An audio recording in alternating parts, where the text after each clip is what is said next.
Queridos irmãos, queridas irmãs, muito boa noite. Boa noite a todos, sejam sempre muito bem-vindos aqui no Jesus em Família. Exatamente, sejam bem-vindos. Hoje temos a última palestra deste ano. Isso. E nesta noite tão especial teremos mais uma convidada, falando também sobre um assunto que muito me gusta. Pois é, né, Paulo? Na verdade, nós teríamos previsto encerrar os trabalhos do Jesus em Família na sexta-feira passada, com a Yara, com aquela palestra especial sobre Jesus, né, o renovador de nossas vidas. Mas a Tânia teve um imprevisto na quarta-feira passada, e como vocês lembram, quem esteve aqui com vocês fui eu, e nos contou que ela estava preparando uma palestra sobre Maria, a mãe de Jesus. Aí o Paulo e eu falamos, não tem como a gente não assistir essa palestra. E aí, então a gente prorrogou para a gente fazer o encerramento, então, hoje, com a nossa querida Tânia. Mas antes... a nossa prece. Vamos fazer a nossa prece. Então, é com muita alegria em nossos corações que nós damos as boas-vindas aos nossos benfeitores espirituais, a esses espíritos abnegados que chegam a atender todas as nossas casas, a cada um de nós, nas nossas necessidades, que neste momento estão rumando para adentrar no lar de cada um de nós. E assim, restabelecer a harmonia, restaurar as energias e trazer aquilo que nós precisamos para o nosso consolo, para a nossa força física e espiritual. Pedimos, então, que Jesus envolva todos nós aqui reunidos neste grande culto do Evangelho no Lar, nesta grande família que é o Jesus em Família. Pedimos que também sejam atendidos a todos aqueles familiares que estejam sendo mentalizados neste momento, porque o culto do Evangelho no Lar atende a todos aqueles que nós estamos mentalizando, especialmente a todos os nossos familiares. E assim, em nome de Jesus, em nome de Maria, nós vamos dar por aberto o nosso trabalho da noite de hoje, dando as boas-vindas a Tânia. Boa noite, Tânia! Boa noite a todos. É uma alegria, né? Sempre renovada estar aqui com vocês. E podemos conversar, né? Trocar algumas ideias sobre algo que é tão importante e que, às vezes, nas nossas dificuldades, a gente meio que esquece, né? A alegria é nossa e a palavra é sua.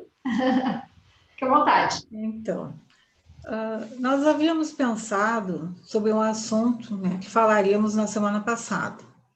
E, claro, tem muitos assuntos, muito pertinentes todos, trazendo sempre esperança, renovação nas nossas forças, nas nossas energias.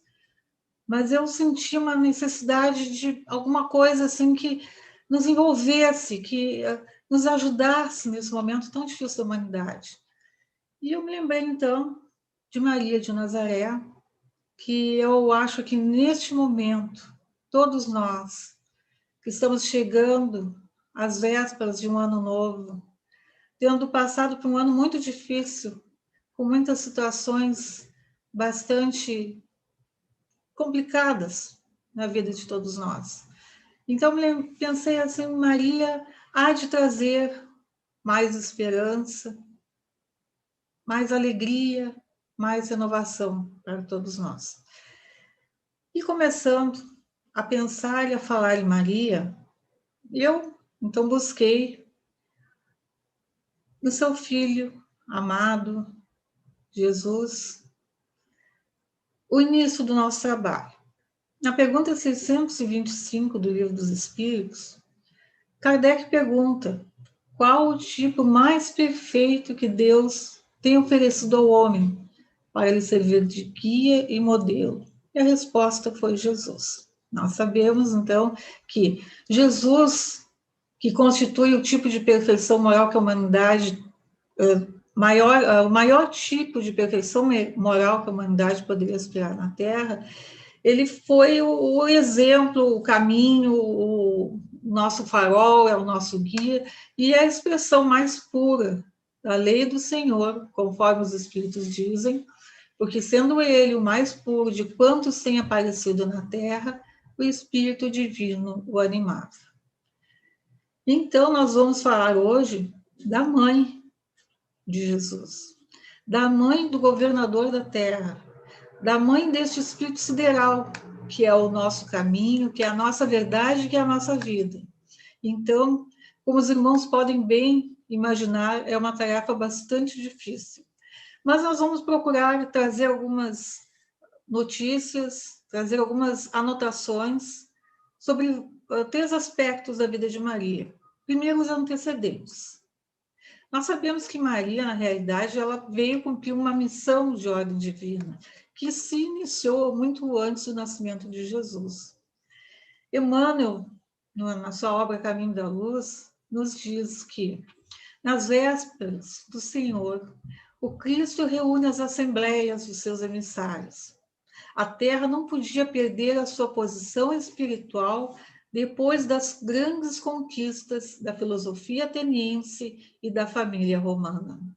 E é então que se movimentam as falanges, as entidades angélicas do sistema, se aproximam da Terra e adotam as providências necessárias para que o Cristo viesse ao nosso planeta. E a lição do Salvador deveria resplandecer para todos os homens, controlando a liberdade e trazendo a exemplificação perfeita do amor. E essas providências todas foram levadas a efeito. Escolheram-se os instrutores, os precursores imediatos, os auxiliares divinos. E houve um movimento ao redor da Terra quando reinava Augusto, né, na sede do governo do mundo, e numa noite maravilhosa, então, de harmonias divinas, iniciou um novo momento para a humanidade. A humanidade atingiu um novo patamar de evolução, que começa na manjedoura. E, estando na frente daqueles que fariam a missão de Jesus, o Espírito meigo de Maria assumiu entre nós uma tarefa magnânima, porém muito complexa, muito grande, porque ser mãe de Jesus pressupõe que ela estaria conduzindo os passos do Messias, os passos de Jesus, até que ele pudesse pessoalmente conduzir toda a humanidade nas veredas do amor, do qual foi sempre o principal exemplo, o principal agente. Emmanuel, no livro Religião dos Espíritos, coloca sobre Maria: buscando alguém no mundo para exercer a necessária tutela sobre a vida, preciosa do embaixador divino, o supremo poder do universo não hesitou em recorrer à abnegada mulher escondida num lar simples e apagado. Humilde, ocultava a experiência dos sábios. Frágil como o lírio, trazia consigo a resistência do diamante. Pobre entre os pobres, carreava na própria virtude os tesouros incorruptíveis do coração. E desvalida entre os homens, era grande e prestimosa perante Deus. Vemos também que a sua figura é reverenciada com carinho e profunda gratidão, como simplesmente Maria de Nazaré, a mãe de Jesus. E Emmanuel traz várias observações, várias ideias interessantes para que a gente possa passar para vocês, muitas já conhecidas, mas uma delas que me chama bastante atenção é que Maria, aqueles precursores, né? Maria, Simeão, Ana, Isabel, João Batista e José, que são o início, né? Os primeiros companheiros de Jesus, né? Que estavam aguardando a sua chegada, a mensagem dele, o tamanho da responsabilidade deles era muito grande. E eles que fundaram, eles lançaram as bases para que Jesus pudesse vir à Terra. Eles, assim, o concurso desses mensageiros, Emmanuel diz que as condições para que Jesus viesse entre nós seriam bem mais difíceis. E por que isso? Porque aqueles eram espíritos escolhidos, aqueles eram espíritos que tinham a condição necessária para vencer todas as dificuldades que essa missão que eles traziam indubitavelmente acarretaria, né? Então, a gente vê que Maria, ela foi escolhida para desempenhar uma missão de grande complexidade e ela precisou também ser secundada por outros espíritos, no caso, os próprios pais dela, José, né?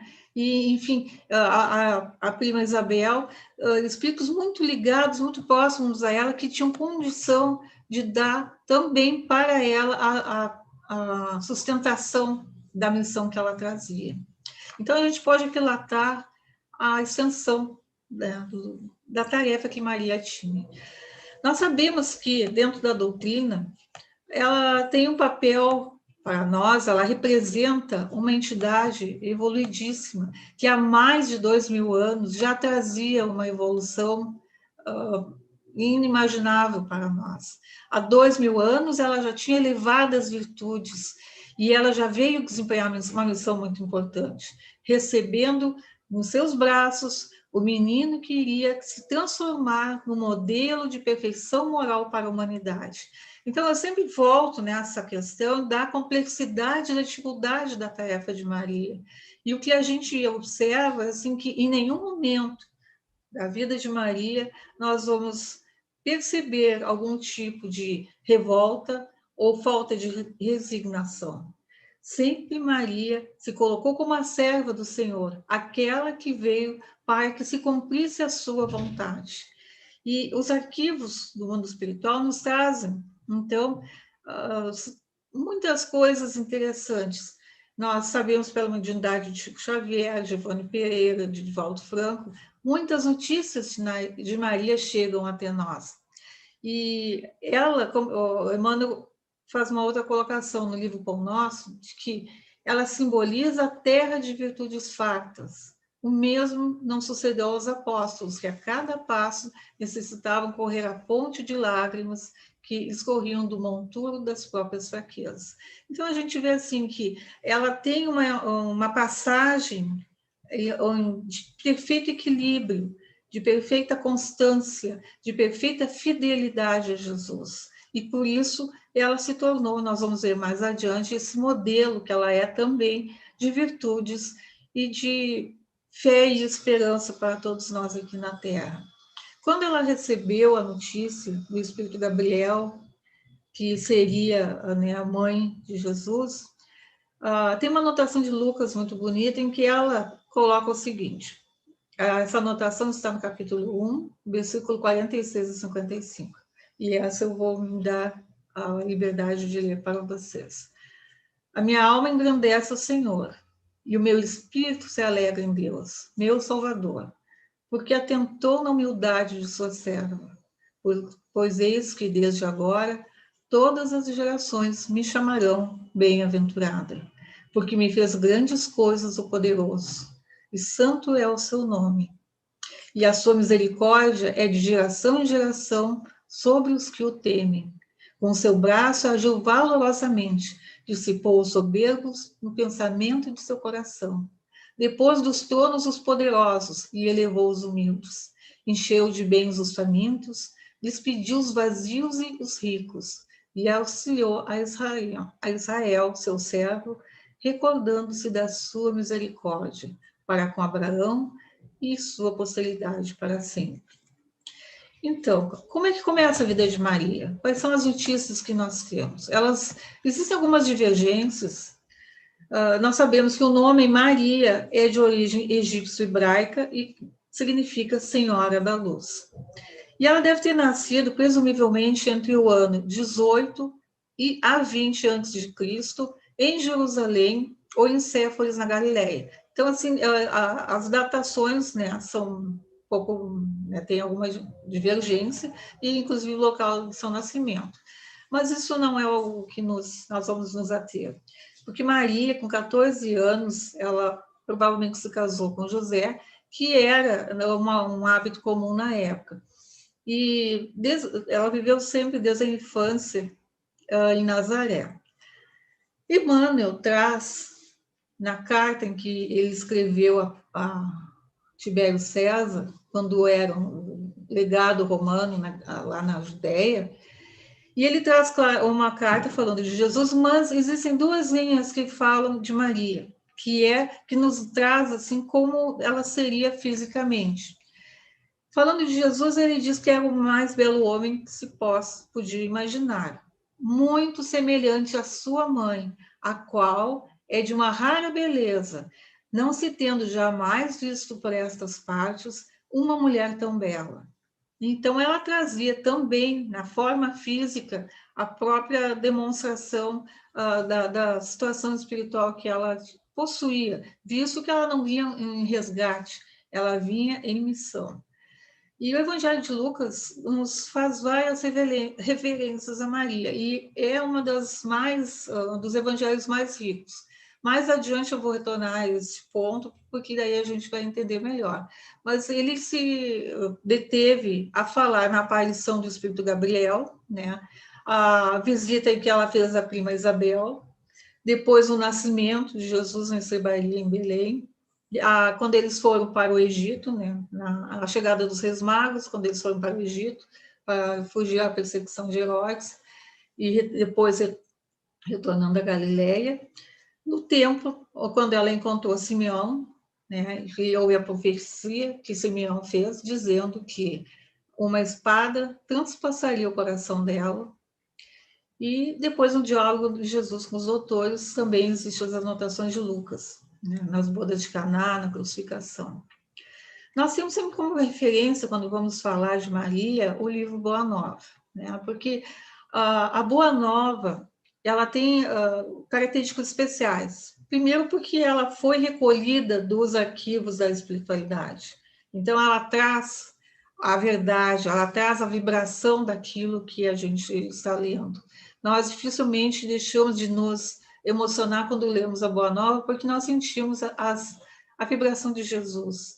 Nós sentimos que ali está a palavra de Jesus. E uma das primeiras situações que fala em Maria, né, é quando o Espírito Gabriel anuncia a vinda de Jesus, e ele diz as seguintes palavras: Salve, agraciada, o Senhor é contigo. Bendita és tu entre as mulheres. E quando ela visita a prima Isabel, a própria prima também diz a mesma coisa, né? Bendita é tu entre as mulheres, e bendito é o fruto do teu ventre. Então, nós vamos agora passar por um período de tempo e vamos naquele dia do Calvário, no dia da crucificação de Jesus. E Humberto de Campos nos diz que a dor profunda e silenciosa de Maria comovia, chamava a atenção e causava admiração nas pessoas ali presentes. Tal era a situação, a dor que ela expressava na fisionomia. Então, ela, com um pensamento angustiado e torturado, né, ela, parada diante do madeiro em que se encontrava Jesus, e ela começa a recordar o passado, começava a voltar no tempo, ali naquela hora em que ela via o filho bem amado deixando a terra. E ela se deixa levar na corrente das lembranças e se lembra do momento maravilhoso do nascimento de Jesus, após o anúncio feito pelo Espírito Gabriel, a amizade com Isabel, as profecias do velho Simeão, do templo, sempre reconhecendo a presença de Deus na vida dela. E ela revia a manjedoura, aquela noite de encanto e de luz, em que a beleza da própria natureza parecia refletir que chegava à terra o nosso Mestre Jesus. E naquela hora o pensamento de Maria vagava pelo mar das mais antigas lembranças. Por que Jesus fora conduzido ao suplício? E há uma voz falava a ela dizendo que as determinações de Deus são insondáveis e que precisam ser aceitas pelas criaturas. mas o coração dela ainda ainda arrebentava em lágrimas. Ela ainda sentia a dor de ver o filho amado morrendo. Mas sabendo da vontade de Deus, dos desígnios divinos, mais uma vez ela disse, mais uma vez ela confirmou: faça-se na escrava a vontade do Senhor. E resignada no meio de toda aquela situação, de repente ela sente uma mão tocar o ombro dela. E ela se volta e vê o apóstolo João, estendendo os braços amorosos e reconhecidos. Aquele jovem de 20 e poucos anos era o único que estava ali naquele momento, no momento maior da partida de Jesus. Era o único que estava presente. E os dois, transtornados de dor, se abraçam e ela aceita o abraço amoroso de João, buscando reconforto naquela hora difícil. E então, Jesus, vendo e sentindo tudo o que acontecia, fala então a Maria: mãe, eis aí o teu filho. E olhando para João, diz aquelas palavras que conhecemos: filho, eis aí tua mãe. E Maria, num momento em que extravasou todo o sentimento dela, vendo o filho naquela situação, e ela diz: meu filho, meu amado filho. E naquele momento do desencarne de Jesus, né, da partida dele da Terra, que foi um momento de muita emoção, de muito sofrimento para aquelas duas almas dolorosas e muito intimamente ligadas, depois que passou aqueles primeiros dias, né, o próprio retorno de Jesus ao plano espiritual, Maria foi viver com a família de José. Naquele primeiro momento, ela não ficou junto a João. Ela foi morar na Bataneia, que é uma zona que fica a noroeste da Galileia. E foi recolhida com muito carinho, com muito amor, mas logo ela começou a perceber que a presença dela ali causava um certo orgulho, e os ensinamentos de Jesus começavam a ser esquecidos. Ela começou a perceber que já existiam disputas internas no cristianismo, justamente pela própria presença dela, ela já se sentia que estava, ela mesma se sentia mal, porque ela já estava sendo tratada de uma forma diferente. Mas a mensagem de Jesus ficava em segundo plano. Eles reverenciavam mais a ela por ter sido mãe de Jesus, ela que era a humilde das humildes, ela que buscava sempre, e todo o percurso de Maria nós vemos, na pequenez e na humildade, ela se destacava. E os ensinamentos do Filho amado começavam a ser esquecidos. Até que um dia, depois de muitas orações, de muitas lembranças que confortavam o coração de Maria, ela vê João diante dela, dizendo que estava preparando o local onde ambos iriam viver. E esse local era em Éfeso. E ela, num transporte de alegria, ela sentiu a resposta que ela precisava. Ela sentiu que ela continuaria cumprindo a vontade de Jesus. E João, naquele afã de demonstrar o carinho e como ele se sentia a maternidade dela, ele começa a contar os projetos mais simples, as coisas mais comuns da vida que os filhos geralmente contam para as mães. Então, Maria e João acabaram se estabelecendo numa casinha em Éfeso, que foi doada por um homem muito rico, um governador na região. Essa casinha ficava próxima ao mar, numa colina onde se via o mar. Então, logo ela chegou nessa casinha e as pessoas ficaram sabendo também da presença de Maria, começou essa casa a ser conhecida como a Casa da Santíssima. Mas era diferente do local onde ela estava, porque ali João estava semeando as sementes do Evangelho. Ali ela complementava o trabalho dele. Enquanto João pregava, ela trazia as recordações mais doces de Jesus. E ali ela contava o que ela tinha presenciado da vida de Jesus. Jesus menino, o primeiro beijo de Jesus, Jesus trazendo, ainda criança, os sofredores, os pobres, os deserdados da vida para a sua casa humilde, onde ela recebia todos com todo o amor, com toda a alegria, com toda a felicidade, por poder partilhar da missão daquele filho amado. E os anos foram passando, e ela continuou trabalhando, na verdade trabalhou até o final, até que um dia, antes, uma coisinha que eu esqueci. Um dia uma pessoa da região buscou ela, e depois que ela deu, né, todo o atendimento, ela acolhia as pessoas nessa casa simples, ela atendia as suas primeiras necessidades, enfim, essa pessoa vinha doente, ela dava o remédio, ela trazia o amor, a palavra, o carinho. E um dia, uma dessas pessoas comentou que ela, na realidade, era a mãe de todos. Ela era a Mãe Santíssima de todos nós. E aquelas palavras ecoaram no coração dela de uma maneira e trouxe uma felicidade tão grande, porque ela sentiu que a maternidade dela se estendia a todos aqueles que seguiam Jesus. E também aqueles que naquele momento não conseguiam ainda seguir Jesus.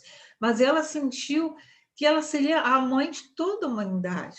E continuar sendo mãe, cuidando, trazendo carinho, trazendo o amor, era tudo que ela queria, era tudo que ela desejava. Ela estava recebendo algo muito maior do que ela tinha pedido. Até que um dia, um peregrino chegou à casa simples e disse: minha mãe, eu venho te fazer companhia e receber a tua bênção. E ela, maternalmente, convidou que entrasse, como ela sempre fazia com todos. E esse peregrino começou a falar do céu, falou das bem-aventuranças, falou de o que aguarda aos filhos sinceros e devotados de Deus. E Maria começou a sentir alguma coisa diferente. Que mendigo era aquele que lhe acalmava as dores secretas da alma saudosa, com bálsamos tão doçurosos? Que voz era aquela que encontrava eco no coração dela? E ela se sentia feliz. Todos sempre a procuravam para pedir, mas aquele homem vinha dar alguma coisa a ela. Quem era aquele homem? E é então que ele se ergue e diz: minha mãe, venha aos meus braços. E nesse instante, então, ela fita as mãos dele e vê duas marcas profundas, duas chagas. E imediatamente ela olha para os pés e vê as marcas dos cravos. E não podendo mais se conter, ela diz: meu filho, as úlceras que te fizeram. E num ímpeto de amor, ela tenta se ajoelhar, mas Jesus não permite. E diz para ela queria abraçá-lo, queria tê-lo novamente nos braços. E ele, então, já com toda a luz celestial própria de Jesus, diz: sim, minha mãe, sou eu. Venho buscar-te, pois meu Pai quer que sejas no meu reino a rainha dos anjos. 2 dias depois, Maria retorna ao mundo espiritual. E quando ela está se afastando, diante de uma falange de espíritos que fazem uma estrada, abrem uma estrada de luz, em que ela já poderia ter partido da Terra, ela se lembra dos lugares onde ela tinha vivido com Jesus na Galileia. E imediatamente ela é levada, então, ao lago de Genezaré. Ela é levada àquelas paisagens tão amadas onde ela tinha vivido com Jesus. E ela entende que naquele local agreste, pequeno, ali se estabelecia um concerto que iria salvar a humanidade inteira. Mas lembrando também que outros filhos de outras mães, naquele momento, padeciam porque seguiam o seu filho amado, então ela pediu para ir a Roma. E imediatamente a falange de espíritos angélicos conduz Maria até Roma.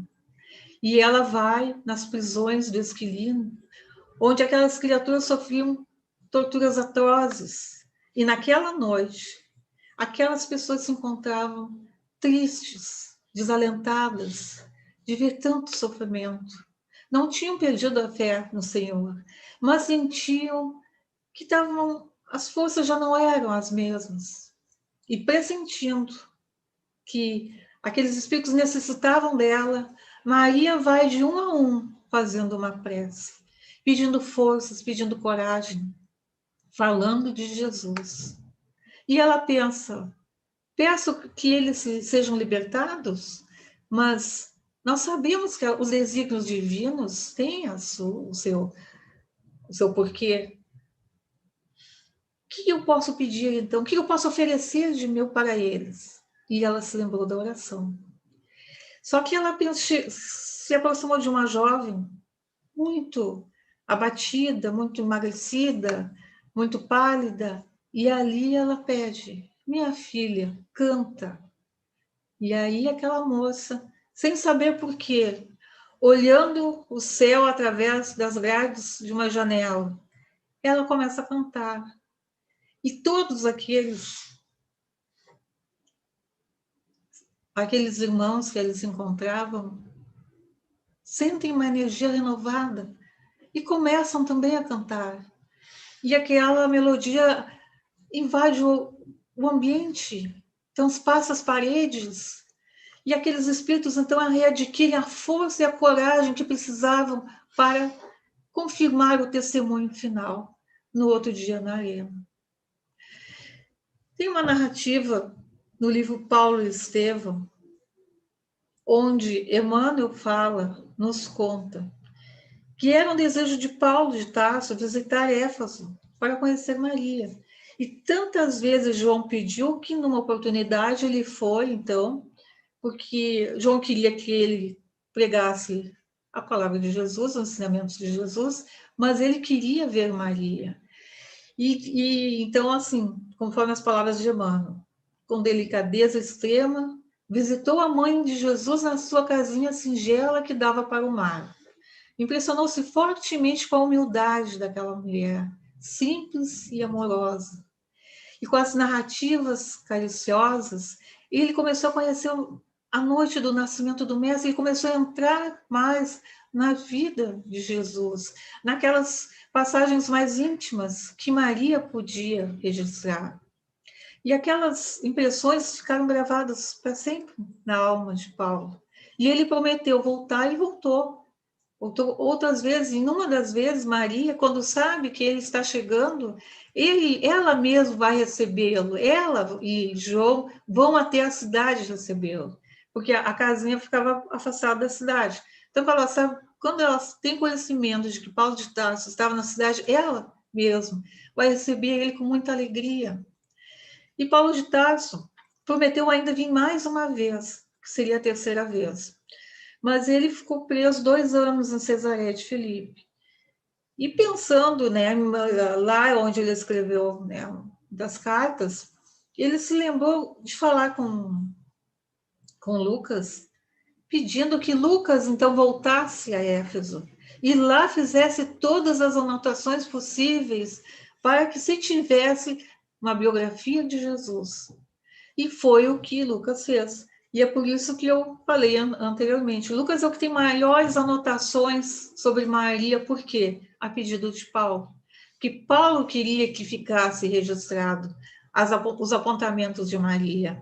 Ele queria que ficasse na terra como algo perene, dentro dos evangelhos, a existência de Maria. E mesmo assim nós percebemos que são poucas passagens, quase anônimas, humildes e simples, como Maria era.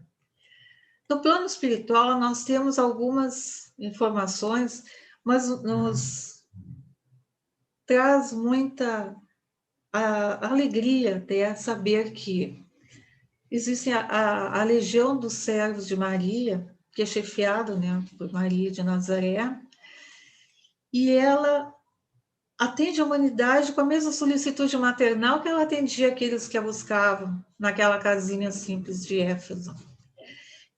E no plano espiritual, dentro desta, da colônia de Maria de Nazaré, da legião dos servos de Maria, existe é uma cidade muito grande, com construções todo o teor, ela se caracteriza, né, por ser uma cidade que tem a cor predominante do branco, né? E lendo o livro mesmo, o Memórias de um Suicida, nós vemos assim as descrições, os lugares, as imagens de Maria, que não se compara a nenhuma que existe na Terra. E lá, na cidade universitária, que é onde os espíritos que têm alta do setor hospitalar, eles vão se preparar nessa cidade universitária para o aprendizado, para se preparar para novas encarnações. Nesse local, os espíritos que são recolhidos são suicidas. Então, o diretor, né, nessa ocasião, que a Ivone Pereira nos trouxe pela sua mediunidade, então ela coloca assim que sobre o beneplácito de Maria, sobre o beneplácito de seu Augusto Filho, ordenou sua criação a essa colônia espiritual para que vos fosse proporcionada a ocasião de reparar os erros do passado. Encontrareis no seu amor de mãe sustentáculo sublime para a reabilitação indispensável. E espero que sabereis compreender com inteligência as vossas necessidades. Ou seja, eles tinham que... Era uma oportunidade maravilhosa que estava sendo dada, eles deveriam, né, fazer o possível para aproveitar. Mas, ainda neste local, existe um espírito conhecido por Aníbal de Silas. Esse Aníbal de Silas, ele é um dos instrutores da colônia de Maria de Nazaré. E ele foi uma daquelas crianças que Jesus, nos evangelhos, foi registrado, uma daquelas crianças que foram até Jesus. Ele estava naquele grupo de crianças quando Jesus disse: vinde a mim os pequeninos. Então, esse espírito, ele tem um laço de evolução muito grande e reencarnou muitas vezes na Terra, sempre confirmando o seu amor e a sua abnegação a Jesus. Até que um dia ele recebe uma notícia dos planos superiores, que diz assim: vai, Aníbal, e dá dos teus labores a legião de minha mãe. Socorre com meus ensinamentos que tanto prezas, os que mais destituídos de luzes e de forças encontrares, confiados aos teus cuidados. Pensa de preferência naqueles cujas mentes hão desfalecido sob as penalidades do suicídio. Entreguei-os há muito à direção de minha mãe, porque só a inspiração maternal será bastante caridosa para erguê-los para Deus. Então,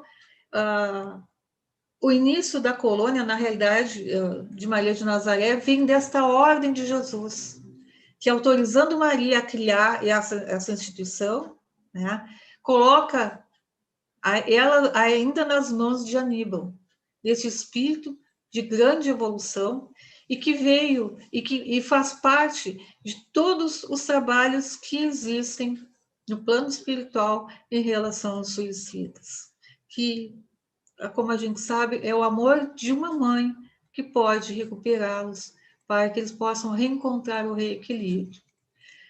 E falando em suicídio, existe uma passagem muito bonita de Maria Dolores, sobre Maria, quando ela vai numa região umbralina em busca de Judas.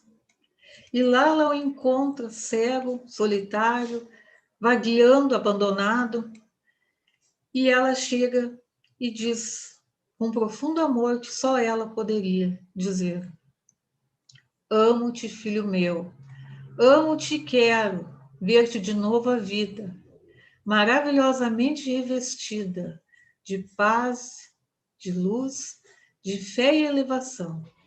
Virás comigo à terra, perderás pouco a pouco o ânimo violento, terás o coração nas águas de bendito esquecimento, numa nova existência de esperança. Levar-te-ei contigo a remansoso abrigo. Dar-te-ei outra mãe, pensa e descansa. E Judas, nesse instante, como quem olvidasse a própria dor gigante, ou como quem se desgarra de pesadelo atroz, perguntou: quem sois vós que me falais assim, sabendo-me traidor? Sois divina, irradiando amor? Ou anjo celestial de quem presinto a luz? No entanto, ela, a fitá-lo frente a frente, respondeu simplesmente: meu filho, eu sou Maria, sou a mãe de Jesus. Então, Maria nos traz sempre a mensagem da resignação e da fortaleza da fé. Por que nós a vemos tão humana, tão maternal, sendo Jesus o governador da terra, e aí nós nos lembramos ela lá no Calvário chorando, porque está vendo o filho desencarnando, ou mais adiante vendo as chagas, lamentando o que haviam feito a ele, e por que ela é tão humana, por que ela se revestiu dessa humanidade, porque só sentindo o que as venturas e as desventuras de um coração de mãe aqui na Terra, ela poderia abraçar toda a eternidade e todas as mães da Terra, porque ela compreenderia todas as angústias e todas as alegrias de um coração de mãe. Ela se fez pequena para compreender os pequenos. E mesmo assim é um exemplo perene de força, de perseverança, de resignação para todos nós. Quem não terá uma história para contar reconhecendo a intercessão de Maria na sua vida? Mais próxima do que nós imaginamos, Maria prossegue a tarefa de Jesus, nos levando ao Mestre com o seu exemplo de amor infinito. Na sua humildade, na sua pequenez, ela se tornou a rainha do reino dos céus. E era isso que eu queria trazer para os irmãos. É lógico que a gente não consegue trazer tudo o que gostaria, é impossível. Cada nuance da vida de Maria tem uma coisa maravilhosa. Se eu me detesse a falar mais um pouco, eu acho que eu já não conseguiria, porque a gente acaba se envolvendo na vibração desses espíritos maravilhosos, mas que são os nossos exemplos, são os nossos guias, são os nossos modelos. E nesse momento que a humanidade está com tanto sofrimento, com tanta dor, eu acho que é o momento de pensar em Jesus, de nos voltarmos ao seu amor e nos voltarmos para o amor de Maria. Que ela console toda a humanidade, que ela envolva todas as mães, a todos os filhos, a todos aqueles que sofrem, aos desvalidos, que todos encontrem no seu coração o alívio, a ternura, o renovar das energias e das forças, para que nós possamos seguir em frente, para que nós possamos ter esperança e nós possamos continuar a nossa caminhada. E eu acho que é isso, meus irmãos. Eu acho que é isso, minha amiga. Muito obrigada por você nos proporcionar essa viagem incrível pela história do nosso mestre. Realmente foi muito emocionante. A gente quase nem consegue falar. E eu tenho certeza que as pessoas que estão conosco nesta vibração também já sentiram mais ou menos uns 250 tipos de arrepio diferentes, né? Mas nós só desejamos, então, que você também fique com Deus, com Jesus, nessa vibração toda, e que você receba também tudo isso que você nos trouxe com essa história maravilhosa, através dessa exposição linda, e que todos aqueles que estão ali conosco possam continuar conosco e com o nosso Mestre Jesus. Hoje nós apenas vamos encerrar uma etapa do nosso trabalho, do Jesus em Família, para que nós possamos realmente nos reabastecer um pouquinho de energias físicas para seguir a nossa jornada. Mas, neste momento, só agradecemos. Agradecemos a todos vocês que estiveram conosco durante esse ano de grande aprendizado, esse ano de grandes desafios e que nós realmente estamos conseguindo superar com a ajuda, evidentemente, do nosso Mestre e da nossa Mãe Santíssima. Muito obrigada, que Deus abençoe a você, o André, a toda a família e a toda a família Jesus em Família. Não é, meu amor? Isso mesmo. A gente faz uma pausa agora e retornamos 13 de janeiro. Isso, 13 de janeiro, isso mesmo, que é a quarta-feira. Nós retornamos, então, com a nossa programação aqui do Jesus em Família. Conforme já avisado, no mês de janeiro e no mês de fevereiro, nós teremos o Jesus em Família todas as quartas-feiras, ok? E fazendo a duplinha junto com a Paz e Amor virtual, nós teremos a Paz e Amor às terças e aos sábados nos meses também de janeiro e fevereiro. E em março a gente vai retornar às atividades normais, e aí talvez alguma mudança, mas enfim, retornamos normalmente. Vamos encerrar então, vamos fazer a nossa prece já.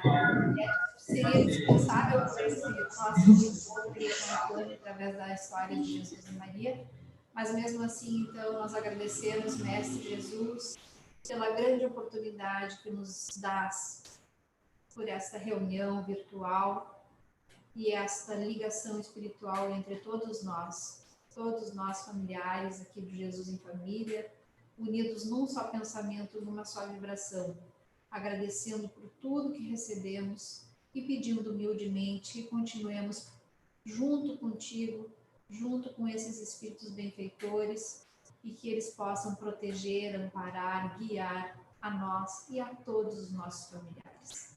Em nome de Deus, em nome de Jesus, encerramos então os trabalhos do ano de 2020 aqui no Jesus em Família. Um grande beijo para todos vocês.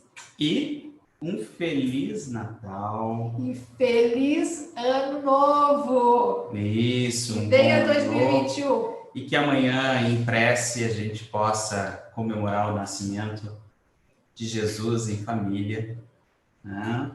E que possamos, de uma maneira bastante fervorosa, desejar que 2021 seja um ano de boas notícias, certo? Foi um prazer ter estado com vocês este ano e até o ano que vem. Tchau! Beijo!